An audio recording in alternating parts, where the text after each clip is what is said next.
कृषि से जुड़े जो लोग सबसे ज़्यादा ताकत उनको बनाना पड़ेगा, नौजवानों को अवसर देना पड़ेगा, बहन बेटियों को सम्मान देना पड़ेगा, जो दशकों से इतना बड़ा आयोजन पहले कभी नहीं किया। लेकिन आज मुझे लगा कि थोड़ा करंट कुछ ज़्यादा लगा मेरे को सब लोगों के होना भी चाहिए। पर बस से हमारे नौजवान साथी विधायक रामनिवास बावरिया जी, खेड़ी जी, मुकुल जी, हमारे ब्लॉक अध्यक्ष महोदया, पार्षद महोदया, मंच पर उपस्थित सभी अतिथिगण, वीर अस्पताल से जुड़े हुए सभी वो लोग जिन्होंने इस अस्पताल की परिकल्पना में, निर्माण में और आज उद्घाटन में अपना योगदान दिया। मैं सबसे पहले आप सबकी तरफ से, अपनी तरफ से मुकुल जी को, उनके पूरे परिवार को बहुत बहुत बधाई देना चाहता हूँ, धन्यवाद देना चाहता हूँ, शुभकामनाएं देना चाहता हूँ, साधुवाद देना चाहता हूँ कि आपने एक बहुत सुंदर आधुनिक एक अस्पताल का निर्माण किया है। मुझे बताया गया कि 50 बेड का ये हॉस्पिटल है और टोंक शहर और पूरे आसपास के इलाके के लिए लोगों का, बच्चों का देखभाल में जो हमारी व्यवस्था है, तंत्र है, चिकित्सा तंत्र, उसको एक संबल मिलेगा, मदद मिलेगी और लोगों की सेवाओं में आप लोग बढ़ चढ़ कर भाग लेंगे, हिस्सा लेंगे, ऐसा मैं उम्मीद करता हूँ। आज विधानसभा का पहला दिन था और रामनिवास जी, मैं देख रहा था एक हफ्ते पहले 16 तारीख को रामनिवास जी ने अपने विधानसभा क्षेत्र में एक किसान सम्मेलन आयोजित किया और मुझको उन्होंने आमंत्रित किया उस मीटिंग में, उस किसानों के बीच में आने के लिए।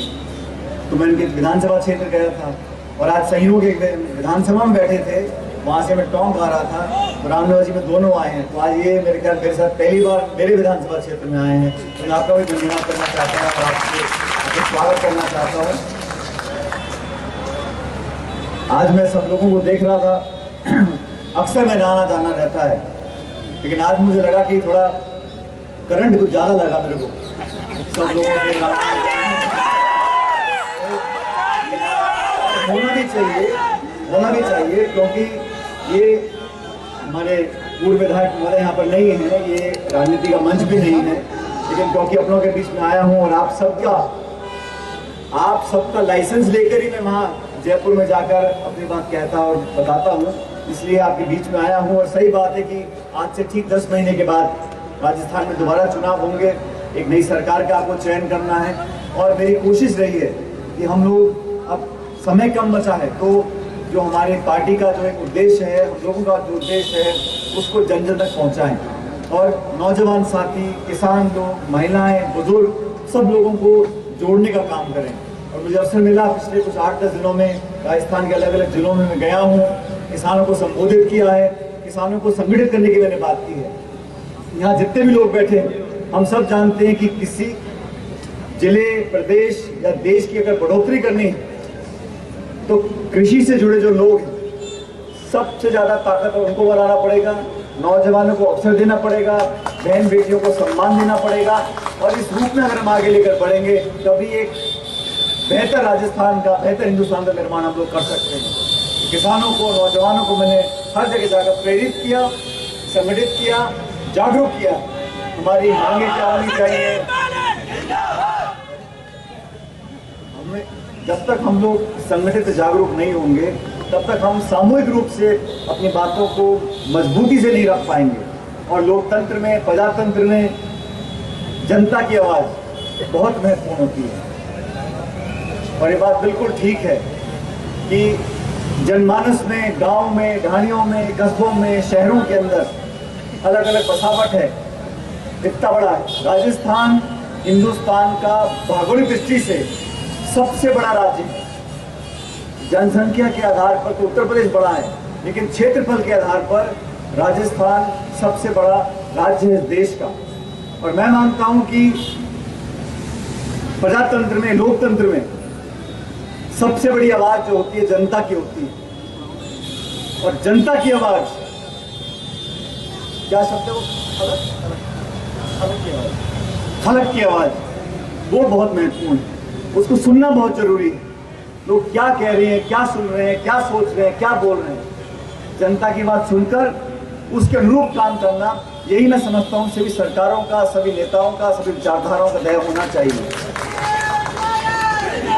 मैं उम्मीद करता हूँ इस अस्पताल के शुरू होने के बाद आप सब लोगों को अच्छी गुणवत्ता वाली सुविधाएं परिवारों को, लोगों को मिलें। और मुझे पता नहीं यहाँ रेट दाम क्या अनुकूल, लेकिन थोड़ा ध्यान रखना कि बहुत ज़्यादा महंगा कर दोगे तो क्योंकि चिकित्सा सेवाएं व्यवसाय का सूत्र नहीं हो सकती। कोई भी अस्पताल, कोई भी दुकान मकान कोई भी घाटे में नहीं चलता। लोगों को अपना जो इतनी आमदनी होनी चाहिए कि उसको सस्टेन कर पाए। लेकिन मुझे लगता है कि अगर अच्छी सर्विसेज मिलेंगी और रीजनेबल दाम पर मिलेंगी तो लोगों का विश्वास बढ़ेगा।